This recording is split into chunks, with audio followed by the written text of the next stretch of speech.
शापित दर्जी। एक समय की बात है, अलोकदुमुर नामक एक छोटे से गांव में लीरा नाम की एक प्रतिभाशाली लेकिन गरीब दर्जी रहती थी। उसकी माँ जानविया बीमारी से बिस्तर पर पड़ी थी। घर संघर्ष कर रहा था। एक दिन महल से एक शाही घोषणा आई। महल एक कुशल दर्जी की तलाश में है।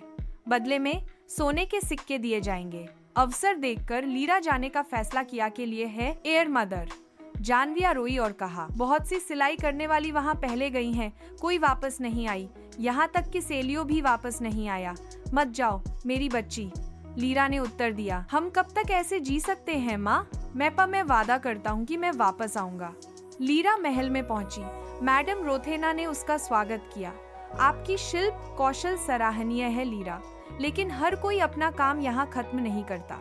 जैसे ही उसने प्रवेश किया महल में, उसने पूर्व सीमस्ट्रेस के चित्रों को दीवारों पर लटकते हुए देखकर चौंक गई।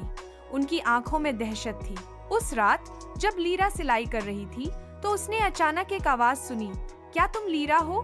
मैं सेलियो हूँ। मैं अभी भी यहाँ हूँ, फांसा हुआ। एक पुतले की छाया धीरे धीरे एक महिला के रूप में बदल गई। यह सेलियो थी, जो कभी लापता दर्जी थी। हालांकि डरी हुई थी, लीरा की जिज्ञासा गहरी हो गई। अगले दिन उसने पुराने महल के रिकॉर्ड में छानबीन की और पता चला, हर पूर्णिमा की रात दर्जियों को एक शापित गाउन बनाने के लिए मजबूर किया जाता है, जिसमें उनकी आत्माएं हमेशा के लिए फंस जाती हैं। छिपाना यह भयानक सच्चाई, लीरा ने चुपचाप अपना काम जारी रखा। इस बीच राजकुमार नेवियास को लीरा पसंद आने लगी। उन्होंने साथ में समय बिताना शुरू कर दिया। एक दिन राजकुमार ने कहा, मुझे लगा था कि तुम रिक के लिए पूछोगी, हाँ, लेकिन आपने स्वतंत्रता मांगी थी। आप अलग हैं। लीरा ने उत्तर दिया, स्वतंत्रता का अर्थ है जो आप बनाते हैं उस पर अधिकार होना। लेकिन फिर लीरा ने पता लगाया वह राजकुमार के लिए गाउन बना रही थी। आने वाली शादी, एक गाउन जो उसकी अपनी आत्मा को सोख लेगा। लीरा ने खुद से फुसफुसाया, मैं यह पोशाक बनाऊंगी, लेकिन अपने तरीके से, सच्चाई के धागों से। शादी की रात को लीरा एक साधारण सी पोशाक में दिखाई दी। सफेद गाउन पहने हुए वह पोशाक पकड़े हुए थी जिसे उसने बनाया था। हर कोई स्तब्ध था। यह पोशाक सिर्फ सुंदरता के लिए नहीं है, यह मुक्ति के लिए है। उसने जाप किया, जो बंधा है उसे मुक्त होने दो, जो चुराया गया था उसे वापस आने दो, अपने स्थान पर लौट जाओ। एक उज्जवल प्रकाश ने कमरे को रोशन किया, क्योंकि सिलाई करने वाली महिलाओं की फंसी हुई आत्माएं प्रकट हुईं। वे आखिरकार मुक्त हो गए।